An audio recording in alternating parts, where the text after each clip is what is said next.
We are Outdoor Chattanooga. We are a unique division within the city of Chattanooga that promotes all things outdoors within about an hour's drive of city center. And we also do low cost to no cost programs that kind of break down barriers to get more people outside. We provide equipment, we provide instruction, we provide all the things you need in order to be successful outside.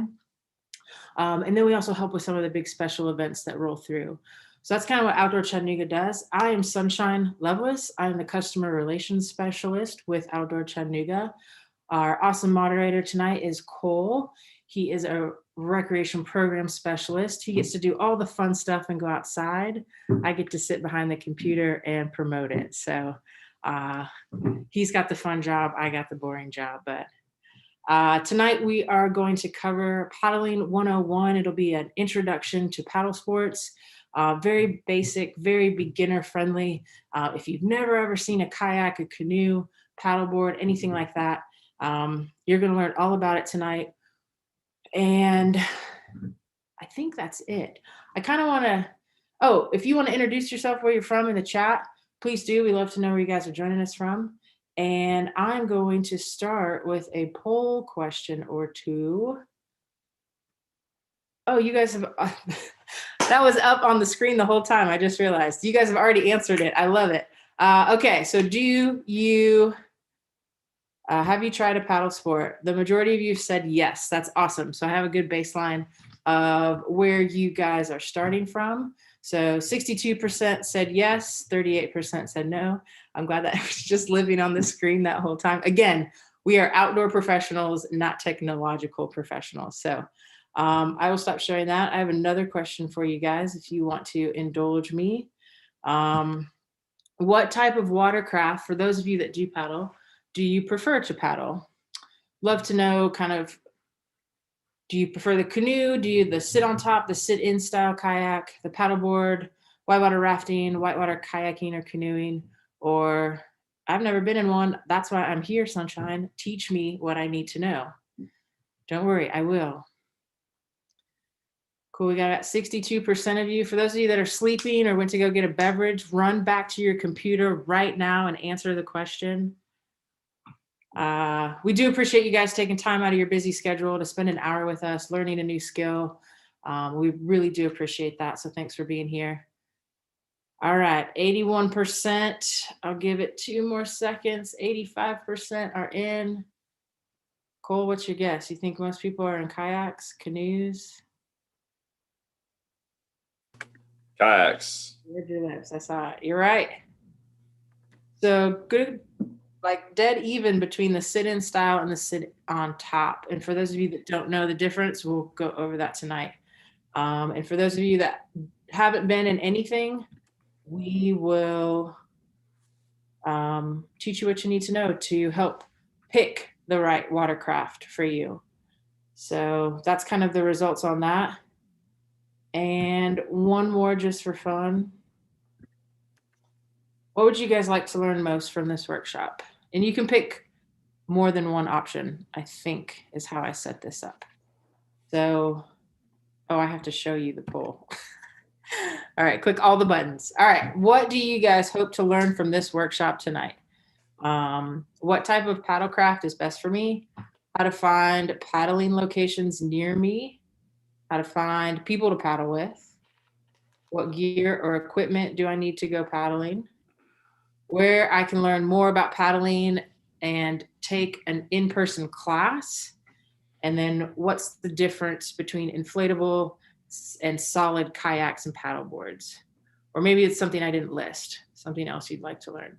And in that case, drop that in the chat so that we can see it. All right, 89%, 93% of you voted. You guys really wanted to answer this question. I love it. All right, I'm gonna end that and share the results. People want to know what kind of gear or equipment they need to go paddling. Yes, I love it. We want you guys to be prepared. We're going to go over all that tonight. All right. Thank you guys for answering those questions. It does help me figure out where we're at. Cole, if anything pressing pops up in the chat, please share it with me. Otherwise, I'm going to start sharing my screen. Hopefully we do this correctly. Oh, you guys see me on the YouTube. All right. Cole, am I showing my presentation screen? Yes. Okay, let's get it in present mode. Intro to Paddle Sports, virtual workshop, Outdoor Chattanooga. That's what you guys are seeing? Yep. All right, so let's get right into it. Here's what you guys are going to learn tonight, the types of paddlecrafts on the market and what their intended use is. Not all boats are created equally, so they do have an intended function or purpose. We're going to cover that. The international river scale of difficulty, so knowing on moving water how difficult it might be and what kind of technical skill or knowledge you need in order to navigate it.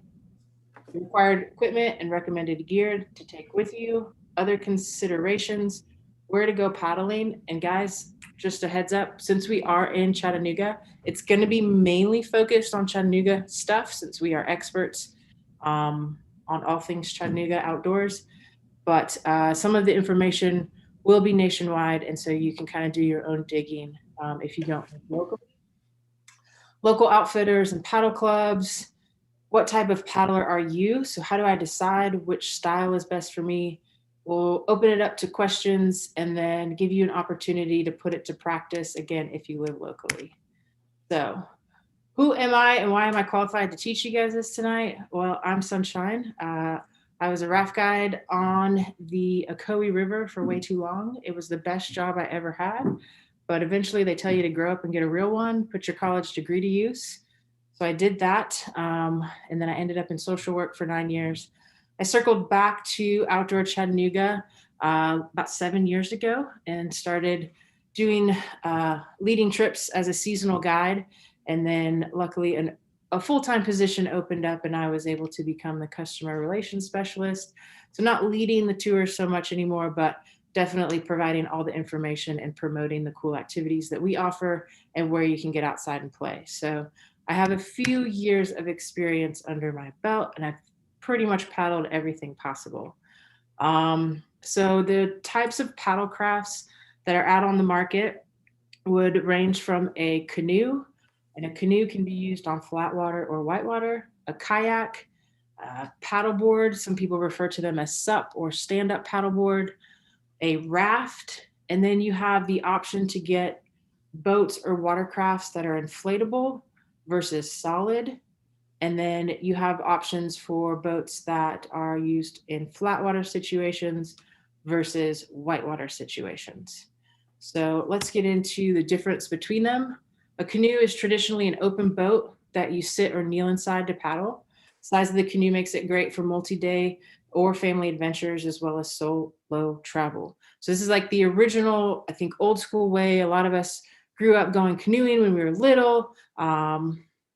Those multi-night trips because we can pack a lot of gear in there, or we can cram the kids down in the bottom of the floorboard and take them with us. So canoe is one style. Kayaks, I think, have become more popular way to get around. They are a boat that you can either sit in or on top of with your legs stretched out in front of you. They are available as a single person or a two-person option, or tandem as we call it.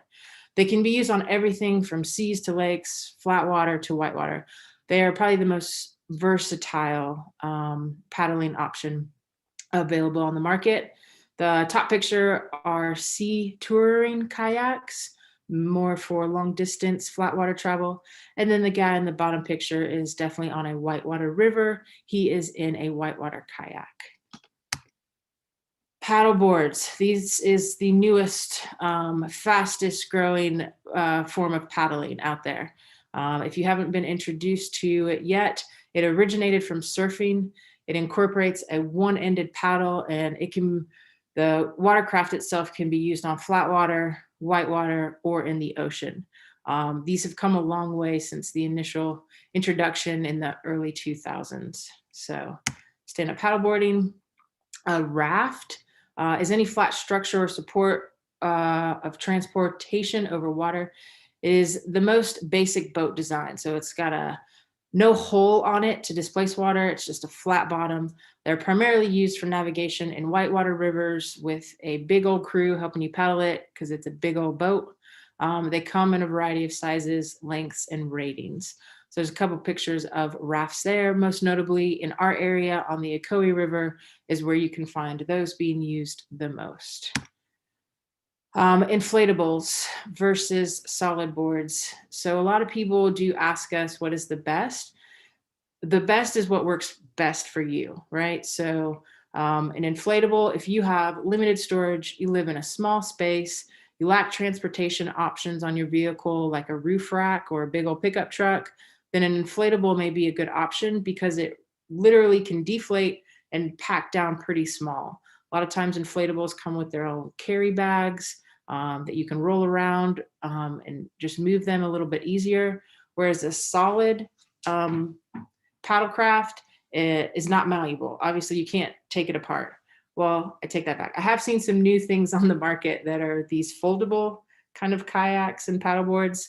I have not personally put those to use, but for the most part, a solid paddlecraft means a solid canoe made of a non-malleable material that's super solid and hard, where an inflatable is something that you fill with air and it can deflate and pack down much smaller than when it's in use. Technology has come a long way, and many of the high-end brands offer inflatables that are extremely durable and inflate to a PSI rating that mimics a solid board.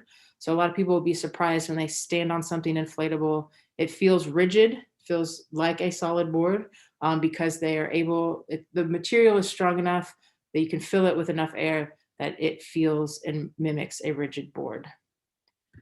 If you guys have questions on that, definitely pop them in the question and answer, and we'll do our best to answer those.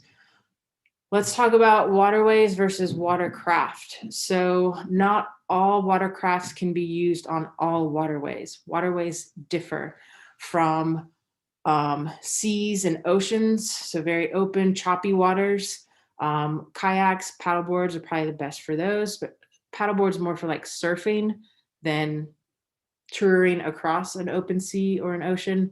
But a sea kayak would be appropriate for ocean touring and sea touring. Flatwater lakes, rivers, and creeks, your best options are going to be a canoe, kayak, or paddleboard. Whitewater rapids, so any river with white water on it, a canoe, kayak, sup, raft. Those, all four of those, they're made very specifically for whitewater. It's going to look different than what your flat water option will be. And then, do you want to be a leisurely paddler or a highly skilled paddler? Is the terms for that is recreational versus technical.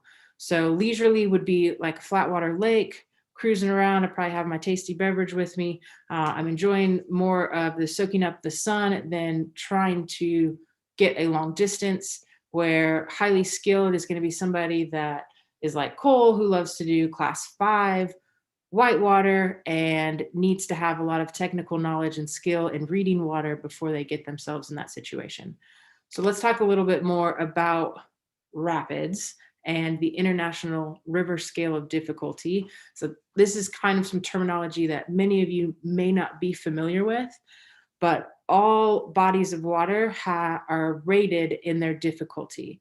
And so that is a classification system starting from 1 and going up to 6. Class 1 is moving water with small waves, very few obstructions.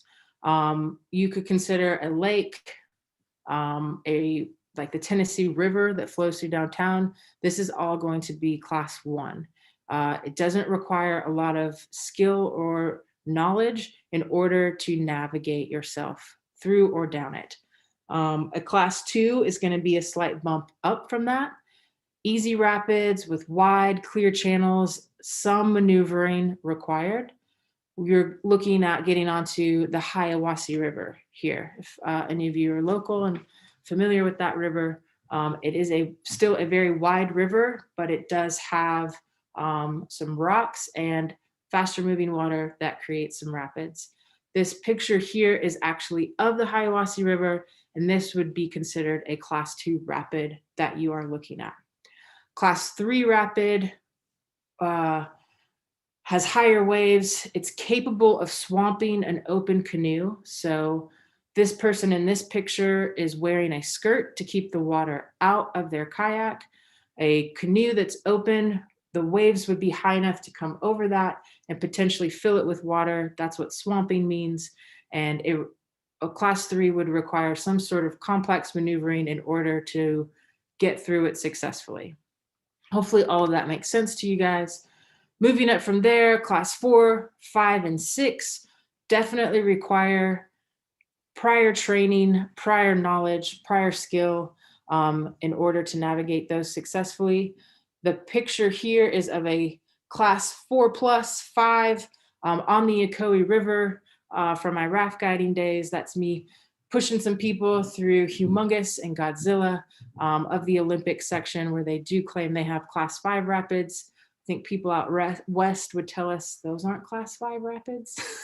Those are just class 4s. So kind of like rock climbing, the difficulty ratings are up to interpretation and some subjectivity, but for the most part, class 4 is going to be a long, difficult rapid with a narrow passage, turbulent water that requires precise maneuvering. That is the Ocoee River for sure. A class 5 is extremely difficult. My thought process on the East Coast is the Gauley River is having class 5s. It's long, violent rapids. You are getting tossed about. The river is filled with obstructions. You need to dodge this rock. You need to dodge this major hydraulic. A steep gradient, so the water has picked up speed. It's moving very fast. It can be run by experts in specially equipped whitewater canoes, kayaks, or rafts. But for the average person with their inner tube, they are not going to be successful. And then a class 6 is extraordinarily difficult. Paddlers basically face the constant threat of death because of extreme danger. Navigable only when water levels and conditions are favorable. The violent whitewater should be left to expert paddlers with safety precautions. This is the kind of stuff that Cole may be willing to try. I have never, ever, ever wanted to do anything like this. So picture your kayakers going over waterfalls. Those are class 6. All right, let's get into the one thing that most people wanted to learn about the most. What do you need when you go out kayaking, paddleboarding? The required equipment is obviously your paddlecraft, what you plan on paddling. A paddle, that is your mode of transportation. That's what propels your boat from one place to the next. It's your steering, it's everything you need. You need a paddle. A life jacket is required.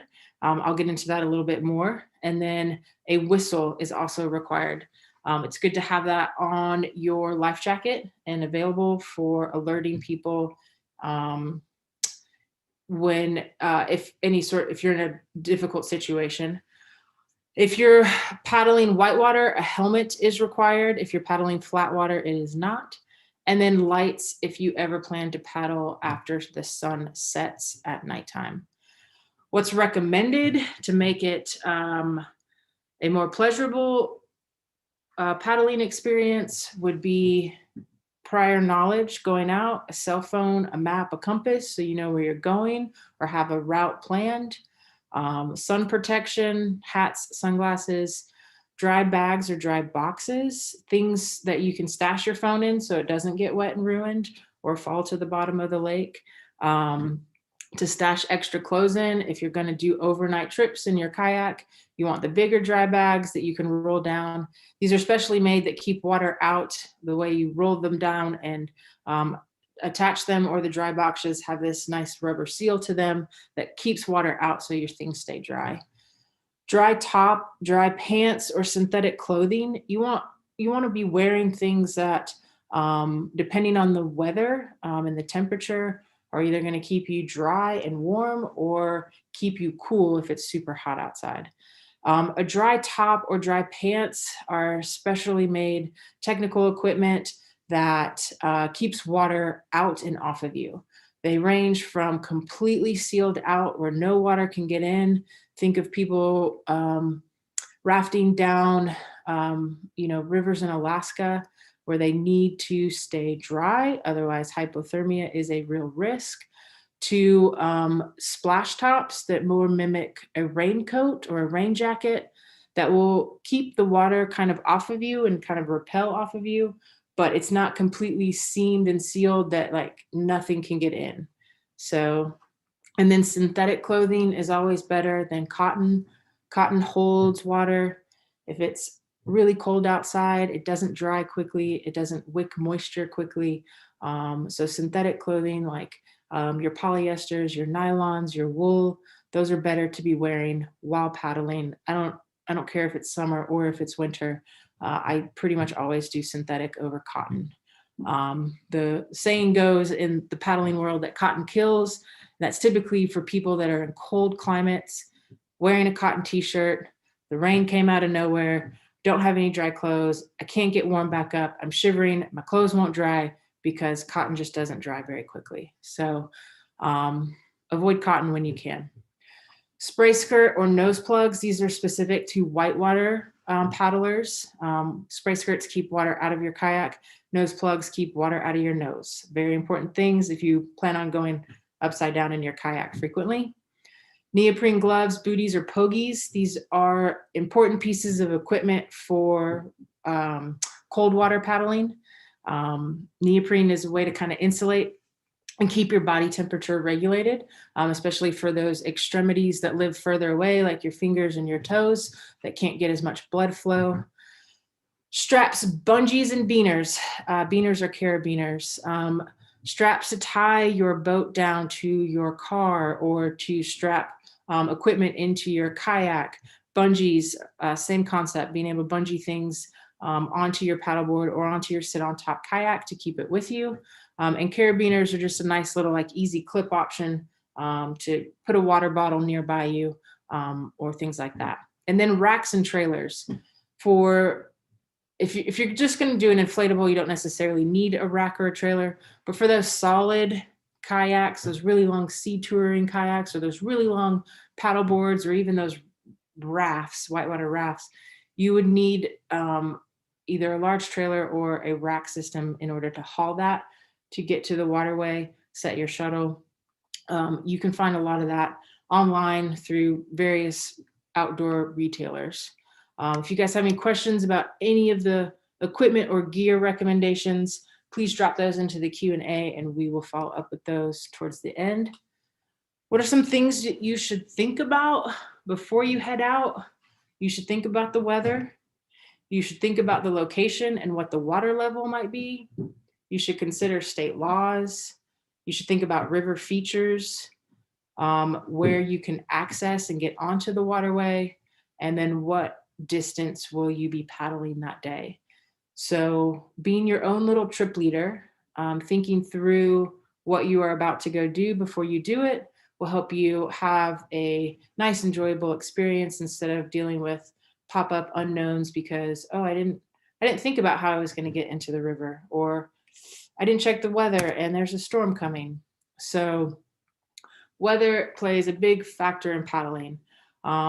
Be sure to use your phone app. The beauty of our modern age is we all have access to cell phones with weather apps, and we can constantly check that and stay updated. Where back in the day, we just had to read the clouds. And the current meteorologists are not awesome at always predicting and being accurate. I think it's one of the only jobs in the world where you can be wrong the majority of the time and still keep your job. But checking weather apps frequently is important. If you see storms coming and you don't want to get caught in that, don't plan a 10-mile trip where you're stuck on the river until you get to your final destination. Maybe pick an out and back instead. Make it easier on yourself. So precipitation, wind. Wind is something a lot of people don't think about when you are doing open water paddling. So open water would be a lake or an ocean, a big bay, depending on where you're up at in New York, some large body of water where wind plays a factor in pushing you the opposite direction that you want to go. This is especially occurs when you're on the ocean. So thinking about wind, and again, a lot of weather apps will give you what the projected wind is supposed to be. I find anything up over 7, 8, 9, 10 miles per hour, it's tough, especially for leisure paddling, unless you're in a really tight enclosed gorge or river system. Sun exposure, again, if you're doing like a 10-mile trip versus a 1-hour trip, if you're just out in an open water, you want to have sun protection. And then what is the air temperature versus the water temperature? Hypothermia, heat exhaustion, these are things that can definitely set in if you're spending a lot of time outside. So we want to be aware and knowledgeable of what the temperature is going to be, and then the water temperature as well, especially if we're going to submerge ourselves in it in a whitewater situation. So a lot of this moving forward is going to be specific to Chattanooga. Happy to try to find information for anybody that's out of state to be more specific for your area. But down here in the southeast in Chattanooga, the Tennessee Valley Authority manages most of our waterways through a system of dams, and that regulates the water levels and the discharge, the flow. So you can go to tva.gov, environment, lake levels, and find the dam that you plan to paddle below and figure out what the water flow is. For instance, on the Tennessee River, the Chickamauga Dam is above where it flows into Chattanooga. If you check this website, you'll be able to see what the discharge rate is. Anything under 30,000 cubic feet per second allows for easy upstream paddling. Every river is different. Don't use that 30,000 CFS for all rivers. The Ocoee is at 1,200, and there's no way you could paddle back upstream against that one. So there's also an app through TVA to look up discharge and lake levels. They're also going to give you information on reservoir depth. They have a weather app attached to there, so you'll be able to see the air temperature for the day. I don't believe they have the water temperature, but a lot of times in the southeast, our water temperature is sitting in the 70s, so it's rather warm. Two nearby rivers to us, the Ocoee and the Hiawassee, are also regulated by the Tennessee Valley Authority. They have dedicated release schedules for recreation, which means instead of doing hydroelectricity, which is the intended purpose of TVA, they release water in order for people like us to go play on it. And so you can check those through this TVA website as well. And then for those rivers in the southeast that are not controlled by TVA, you can go to the USGS water gauge table and look up information for any creek, any body of water. And this is actually a nationwide website. And they just redid it not that long ago. And you can click on any pinpoint and pull up a local creek or waterway and get information on whether the water levels are rising, whether they're dropping, what's predicted over the next few minutes to hours. Super helpful if you are going to find yourself on a local creek. Anytime there's rain upstream, water levels can rise suddenly without warning because it may be raining somewhere upstream and that water is just now finally getting down to where you are currently paddling. So looking this information up ahead of time can go a long way in making sure you're safe and well-informed when you get yourself out on the water. Again, I will share this PDF slideshow with you guys, and a lot of these have clickable links so you can access the information that's being shared here. If you want one particularly right now, Cole's happy to drop any of those in the chat for you. All right, let's talk about state laws. Again, we're in the tri-state area, Chattanooga. We're technically in Tennessee, but we are super close to Georgia and Alabama. So those are the three laws, state laws that I have pulled up and are familiar with. For those of you joining us from Arizona, New York, California, I'm not going to know those off the top of my head. Please look those up before you go out boating in your own area.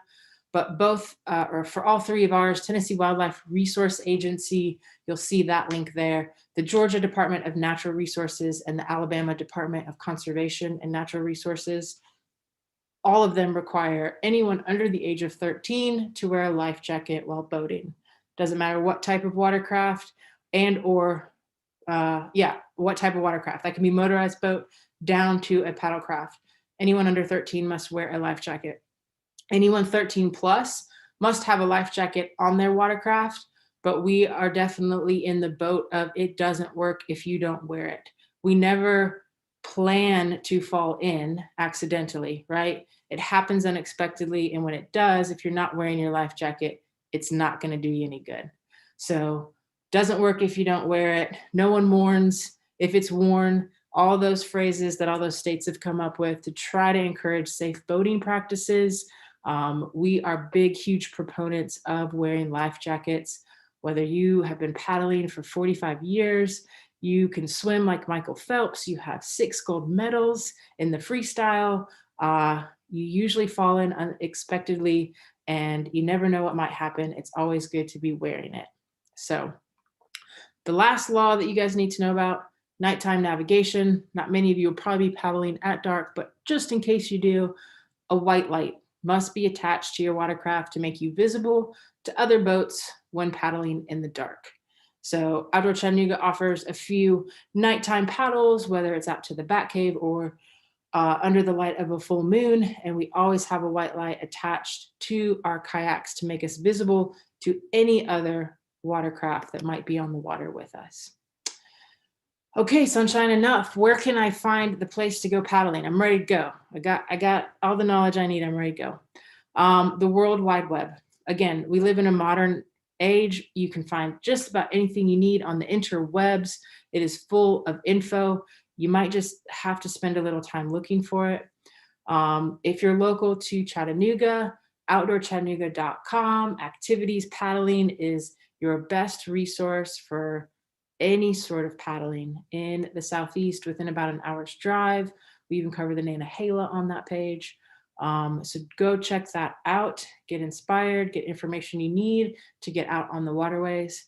The Tennessee Wildlife Resource Agency has all of their boating and fishing access sites listed on their website. And it is an interactive GIS sort of map that'll say if it's paved, gravel, overnight parking or not, restroom facilities available or not, things like that. Outdoor Chattanooga's page will definitely have difficulty ratings on ours for the paddling. The Tennessee River Blueway is a great resource as well. For those of you that don't know, in between the 46 miles in between Chickamauga Dam and Nickajack Dam, the section of the Tennessee River that flows right through the heart of downtown Chattanooga is considered the Tennessee River Blueway. It is a navigable waterway that you can do multi-night paddling trips on. There are dedicated places to camp, get out and launch from, so multiple access points and several places to find lodging or camping along the way. So if you ever want to get a multi-night paddling trip in, the Tennessee River is a great place to do that at. It is a flat water option. The Hiawassee River Blueway is a local committee that wanted to bring more information and awareness to the Hiawassee River beyond just the 5-mile section that most people get in inner tubes and learn how to whitewater kayak on. So those 5 miles right below the dam there, all the way to where it meets the Tennessee River, can be found on HiawasseeBlueway.com. Again, they did a GIS interactive map with the same kind of information: paved lot, gravel lot, restroom facilities, things like that. So that's a great resource. And the Hiawassee River is absolutely beautiful. If you haven't gone to see it yet, you should. Of course, there's an app for that. Paddling.com has a dedicated paddling. It's user fed, so people have to upload information on it. Some of it can be outdated, so keep that in mind, check dates. But for the most part, it has nationwide pinpointed every single access point for every single waterway throughout the United States, and provided information like if it's paid for parking or free parking, there's restroom facilities, paid lot, all the information you might need to know for the access point itself. So check that one out. If you don't have that in your bag of tricks yet, that's a good one to add. And then old school maps. They don't fail when your battery dies. They're always good, unless they're paper and you get them wet. So it's a good idea to laminate those. But you can purchase dedicated river maps at most local outfitters. Here in the Chattanooga area, we have Rock Creek, we have REI, we have the Sportsman's. The Bass is no longer, wait, no, Bass is still around, but Cabela's is no longer. So go check those places out. You can get really in depth with a paper map, as far as land markers, river miles, all of those things that you might need to plan your trip out, especially if you're going to do a multi-nighter. So here in Chattanooga, let's talk about if you don't have your own paddlecraft, where you can go rent or do a guided trip. We have a ton in Chattanooga as a outdoor friendly town. These are a list on the left that you can pick from: Battlefield Outdoors, Canoe Kayak, Chattanooga Guided Adventures. They'll either do rentals or guided trips. Again, you can find all this information and clickable links to these companies on outdoorchattanooga.com, the activities paddling page. And then on the right-hand side, if you want information about how to go whitewater rafting down the Ocoee River, which is the most commercially rafted whitewater river in the nation, there are 23 companies serving that river. Timetораft.com is the best website to access and figure out which company you would like to go with. Hiawassee River Outfitters and Webb Brothers serve the Hiawassee River, and they offer inflatable kayak funyaks and tubes. That's the word I was looking for, those tubers, for the 5-mile whitewater section from Appalachia Dam down to their outfitters. And then paddling clubs and resources. This is how you can get connected with other people that are currently paddling or getting into paddling, or to get more information about paddling. So the American Canoe Association, ACA is the acronym for that. They provide certification courses, a lot of good information on their website. Chattanooga area paddler meetups, and those kind of meetup groups probably exist everywhere. So go to meetup.com and look for like paddling.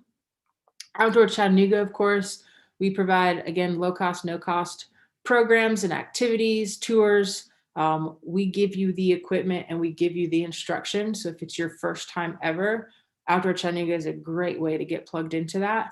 Once you've tried it once at a pretty reasonable price, if you're like, I love this, I want this to be my new hobby, then talk to your guides that were on your trip and they can help get you plugged into best places to start looking for the type of watercraft you want. Go Paddling app again. We have a rapid learning whitewater program. So if you're into whitewater or you want to get into whitewater, rapid learning is a great place to start. Again, we provide equipment and instruction and guided trips down whitewater rivers, aka the Hiawassee. Reach Rated has a pretty exhaustive flatwater information section for Chattanooga. The Tennessee Valley Canoe Club, $20 annual membership. You get plugged into all the people that love paddling in the Chattanooga, Tennessee Valley region, and get on their newsletter. They do very frequent trips, very often. And then the Tennessee Scenic Rivers Association, TSRA, also a really good organization that highlights paddling in our region. Again, guys, for those of you that don't live locally, sorry, we're the experts here, not where you live, but I'm sure organizations like that exist in all the states that you guys are joining us from. So hopefully after listening to me talk for about 40 minutes, you have figured out the difference between leisure and recreation versus extreme technical. and how to identify what type of paddler you may be. I definitely fall on the left side of this screen. I like that paddleboard with the lounge chair and an umbrella, where Cole is going to fall on the other side. He's doing the extreme stuff and chasing that whitewater across state lines. So hopefully you guys have come up with some good questions for us to answer. I think that's my last page. No, I got one more. So Cole, I would love to field any questions from the audience at this point. Don't forget to unmute yourself too. Yeah.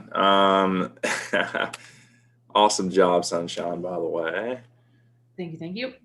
Let's see here. So we had a question about pogies. I did embed a link for them to take a look at for pogies. You could maybe expand upon that if you want to. Yeah, I'm sorry. I should have done that in the when I said that word out loud. Pogies. It is a contraption that fits over the shaft of your paddle. It's neoprene, and it keeps your hands warm and dry. So think of a kayak type paddle where you have your hands out in front of you, and again, your outer extremities tend to get the coldest because they don't get the most blood flow.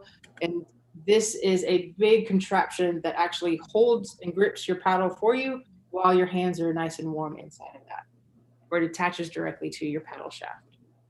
So hopefully, Cole, yeah, you were able to find like a picture example of that. And Yeah. hindsight visual. When I did this in person, I would have all that equipment available to touch and see and feel.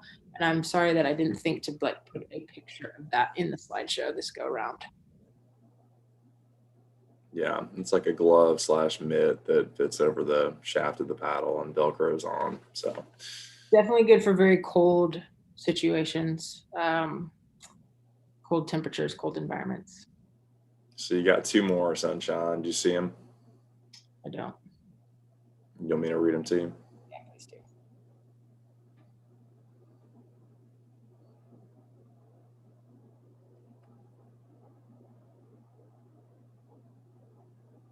Did you got them, Cole? Oh yeah, I'd be happy to read them. I couldn't hear you. Please do. What are some good public launch sites on the Chickamauga Lake? I would start at Harrison Bay State Park, Booker T State Park. Any of those state parks, obviously going to have restroom facilities, rangers on site, big parking areas. They're monitored by rangers, so your stuff is safe. Those are great ones.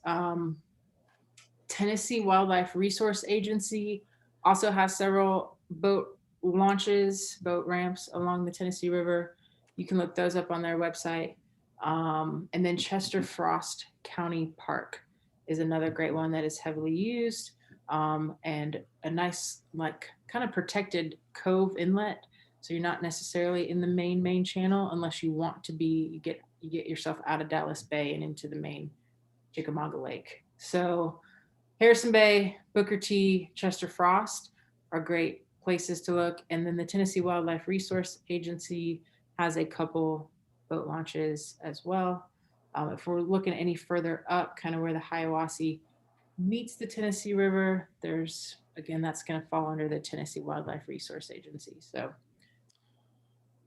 also on Outdoor Chattanooga's website, the Eric Fleming is awesome. He is with the Tennessee Valley Canoe Club, and he put together a comprehensive list of all the access launch points of the Tennessee River Blueway.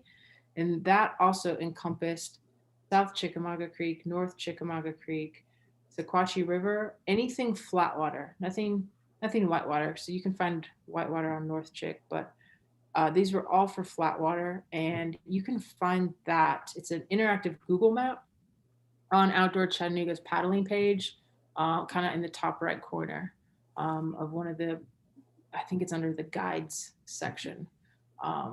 So click that, zoom around on it, and that will be Chickamauga Lake area. Also, if you just type in the boat launches on Chickamauga Lake, you'll see a bunch of pins dropped pretty much from, like you said, Sunshine, um, at the Hiwassee intersection into the Tennessee all the way down to Chickamauga, and there's a lot of them. So check that out. There's a lot of options to choose from, and you can pick a pin and find a new spot to go. Pick a pin and go test it out, and then you'll start to figure out which spot you personally like the best. Of course, time of day and day of week make a difference on how many people are there, how crowded it gets, how much motorized boat traffic you're going to have to deal with. So Quiet Cove on one day may be a party cove on another day, is what I have learned in paddling. Mm-hmm. So, all right, hopefully that answered your question. What's next? Hit me, Cole. How could you go downstream without a partner, or could you? Oh, I should have mentioned that. Yeah, it's highly advisable to never paddle alone. Again, when you mix yourself with water in any sort of dangerous situation, it's difficult to rescue yourself. So it's always good to have somebody with you. If you're talking about, is the question about like doing a downriver paddle and how they get themselves back to their vehicle to where they started? Is that the question? That's kind of how it's phrased. How could you go downstream without a partner, or could you? I mean, you could. So the two types of paddling are an out and back. So whatever launch point I leave from, I'm going to paddle, and then I'm just going to come back to that.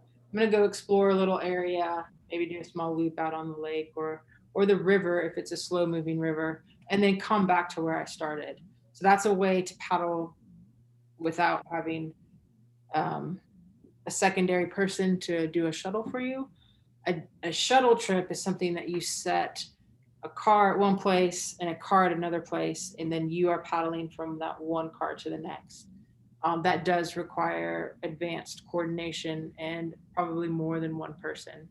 There's a few companies around that will provide shuttles. So for instance, you're a single person and you go up to the Hiwassee Outfitters or Webb Brothers and you reserve an inflatable ducky. They're going to shuttle you to the top and you're going to paddle right back to their property. There's a few places like that exist that could give you a shuttle if you're a single person.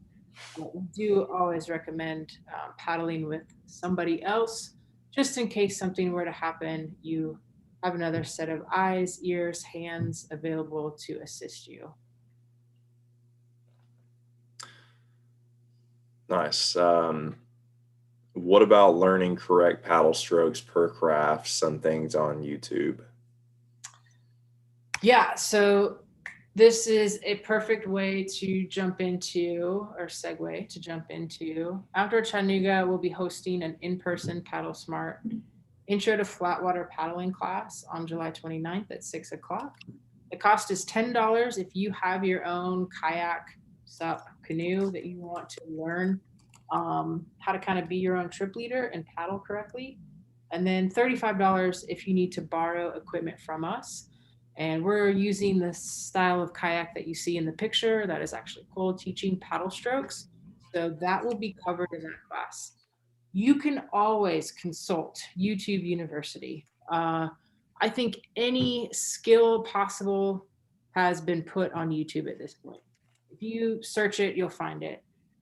During the pandemic, I had Cole go out with a GoPro and film a bunch of videos for our whitewater program, and he covers the forward stroke and a couple other paddle strokes in that series. So if you wanted to visit Outdoor Chattanooga's YouTube page, you would find a whole list of how-to videos on paddling. So either come to a formal in-person class to learn proper paddle strokes and technique, or consult YouTube University and look for forward stroke, backstroke. Cole, I think you also covered the draw or the brace stroke in there. Yeah. And there's paddle strokes that are specific to whitewater versus flat water. but he demonstrates how to hold the paddle, you know, things to think about: body movement, body positioning, torso rotation, all of those things to consider in a kayak, which is definitely different than a paddleboard, which is definitely different than a canoe paddle stroke. So it just also depends on the type of watercraft you're going to end up paddling. Yeah, I think you answered that. And having our Paddle Smart class, or I guess we've changed the name to Introduction to Paddling. It's a really good just overview of all things paddling, from everything Sunshine covered to getting in depth on the strokes and getting precise strokes, and just good instruction on that end. So check that out as well. If you want to do one of our programs, we'd be happy to try and help you out on those things. Another question, Sunshine, is what's the main functional differences between sit on top versus sit inside kayaks when used on non-whitewater? Yeah, excellent question. So sit on top kayaks are just that: you sit on top. It doesn't have a cockpit that you sit down in. So again, if using the picture that's on the screen for reference, Cole is sitting in a sit-in style kayak. It is a recreational style kayak, so it has a big, wide open cockpit, lots of room for your legs, to add, extra gear down there with you. Um, a sit on top kayak does not have that. You are literally going to sit on top of the kayak, not be enclosed, not have your legs covered in any sort of way. Sit on tops, in my opinion, definitely serve the leisure, the recreational type kayak or paddler. Um, Fishing, people that like to do fishing, kayak fishing, love sit on top kayaks because they're more stable. They're kind of more of a flat bottom without the hole to displace water, versus the style you see Cole's in, the orange one. It has that really defined hole in the front, which helps you track through water much faster, whereas a sit on top kayak is not going to have that. So it's going to move slower, but it's going to be more stable. So if you're new to the sport, versus sea touring kayaks are going to be narrower, longer. So they're going to be made to go long, long distances, but they're going to feel, especially if you're new to it, a little more tippy, and they're going to have a much smaller cockpit area to sit down in. Yeah, and I don't know if you said this, Sunshine, but just to continue that thought, my mind, the main difference in my mind would be that the sit on top, obviously, like you said, applies more to the leisure side, and the sit inside, you have the ability to use a spray skirt if you're wanting to go on like an overnight trip, or if you're wanting to keep water from getting inside your boat, or on your lower body, you can have that spray skirt on the boat, and that serves a great purpose if it's cold weather and it's the winter time and you want to keep water off your body and have a dry top on and all those kinds of things. So that would be a big difference with your purchase of the boat. If you want a boat that's going to be, half your body is going to be in the kayak and you can cover it with a spray skirt and keep it dry, then a sit-in kayak might be what you want to look at for overnighters and things like that. But if you're looking just for leisure and you're wanting your legs to be out in the sun, then the sit on top kayaks are probably going to be up your alley. Yeah, But that's another great distinction, Cole. Definitely for those in colder climates, I think the sit-in styles became very popular because you can use that skirt. You can keep your body really warm and dry. Sit on tops are definitely made for ocean, hot water climates, and leisure kind of thing. You're not trying to get far distance. You're just out there paddling around, having some fun.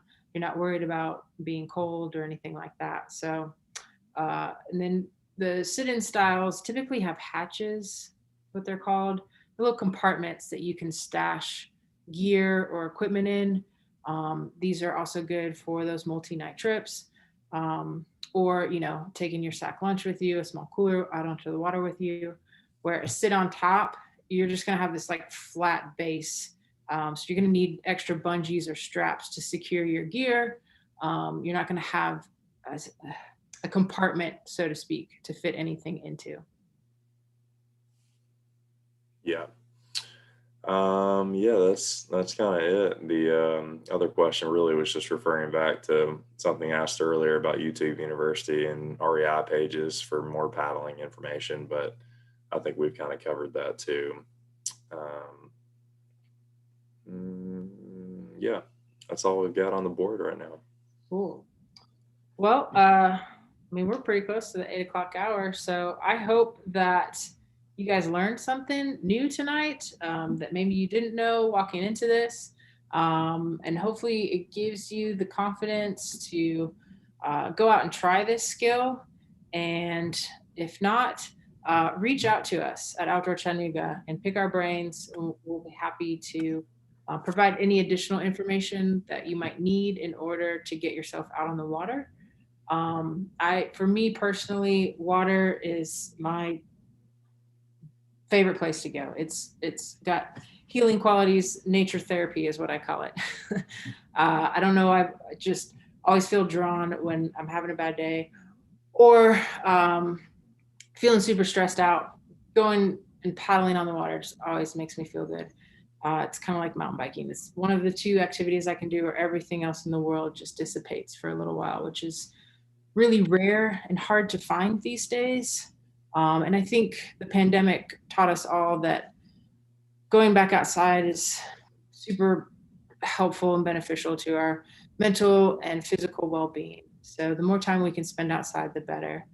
I think I saw a question pop up about, do you need to know how to swim in order to Yeah. paddle? You don't. I've actually taken a lot of people paddling that don't know how to swim. You should wear a life jacket. And so if you trust your life jacket and your equipment, it will bring you to the surface. Your head may go under for a minute, but a life jacket will keep you afloat as long as you're conscious. So you do not need to know how to swim. And for the most part, if you are starting out in flat water situations, you're not going to the extreme side of the sport. You can keep yourself in the watercraft and not even end up in the water. But on the rare chance that you do end up in there, if you're wearing a life jacket, you don't need to know how to swim. When you are looking for life jackets online, because a lot of us do online shopping instead of going to physical retail stores, make sure it is Coast Guard approved. Make sure it has that rating. I know like the number one shopping store is Amazon these days. Amazon will sell you just about anything cheap.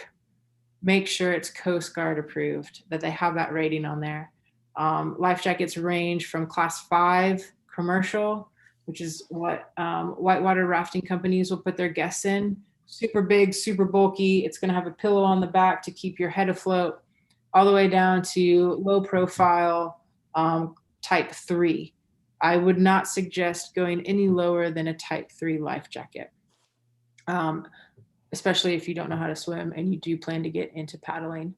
I would highly recommend going with a guide service outfitter, Outdoor Chattanooga, for instance, because we do have ACA certified instructors that are qualified to teach you and guide you, give you kind of the technical skill you need to keep yourself upright in a watercraft and safe. One more question, Sunshine, if you've got the time. Where can I find boat in camping spots? Like, paddle to your camp spot on the water? Yeah, Google it. Depending on where you're at. So I don't know who asked the question or where they're at. My favorite style of paddling. I love finding a paddle in campsite. I don't know why I feel like I've won the lottery every time I find a new one, but I do. Yeah, for those of you that need to go, thank you so much. We did just hit the 8 o'clock hour. Thanks for spending an hour with us. We really appreciate it. We will follow up with the email that includes the recording, links, and a survey to let us know how we did tonight. And then, of course, then you'll have our contact information to ask any follow-up questions. But to find a boat in campsite, there's a lot of people that write guides, paddle guides, going to a particular location. So I'm about to go visit the state of Washington. I Googled a lot of things in order to find it.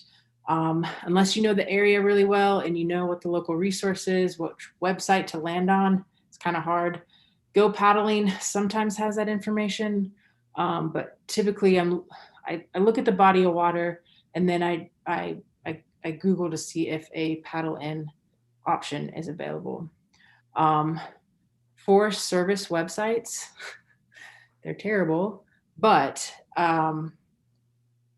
they provide a lot of information deep buried that you can actually find, like on the Lake Parksville, for instance, on the Ocoee. Um, Apparently, most of their shorelines you can paddle and camp out on without a permit, without anything. And so I recently learned that by like literally scouring the Forest Service website because it falls within the Cherokee National Forest. So don't be scared to spend a little extra time on a website to find what you need.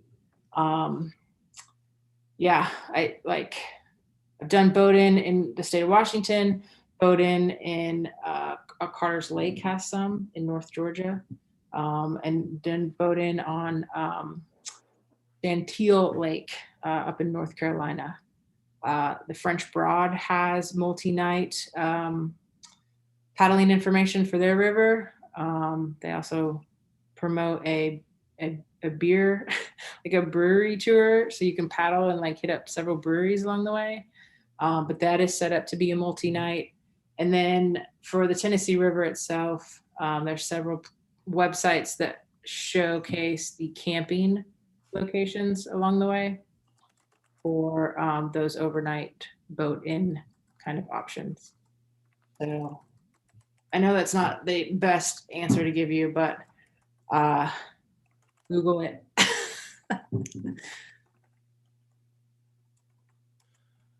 All right, I just posted the survey for this presentation. If you're still on and following with us, if you would go in and take the time to survey this presentation, we would really appreciate it. Again, we appreciate your time and still staying a little bit over. This survey just lets us know how we did and how Sunshine did. We all know she did great, but if you want to give her some feedback and let her know any points or anything that might have been left out that we can know in the future, we would greatly appreciate that. Yeah, thank you guys. And don't be scared to go find us on Facebook, Instagram, YouTube, smash the like button, subscribe, follow us. Get notified if you filled out the sign-in sheet tonight and you selected yes to sign up for our newsletter. That gets sent out once a month, highlights all the cool things we're doing, as well as other awesome events going on in Chattanooga. For those of you that don't live locally, next time you visit, you'll be inspired to get outside and do something cool in Chattanooga. If you guys have any follow-up questions, feel free to reply to the email that we will send out probably by tomorrow. And yeah, thank you. We appreciate you guys spending an hour with us and learning a new skill. So thank you so much. And if you do want to sign up for Paddle Smart, Cole, did you drop that? Let me double check really quick. For anyone that is interested for the Paddle Smart coming up July 29th, Cole will drop that link in right before we sign off. And if you don't live locally, I'm sorry. I hate it for you that you can't join us for that class. But look up if you have an REI in your neighborhood, in your neck of the woods. REI offers all kinds of experiences and guided tours. So again, a nationwide option that does exist. But otherwise, Paddle Smart is a great in-person class that will extend beyond just this virtual option, what we're limited to do virtually with you guys today. So with that, snag those links before we sign off. Thank you guys. We appreciate it. Thanks, Cole. I appreciate you. Absolutely. I appreciate you, Sunshine.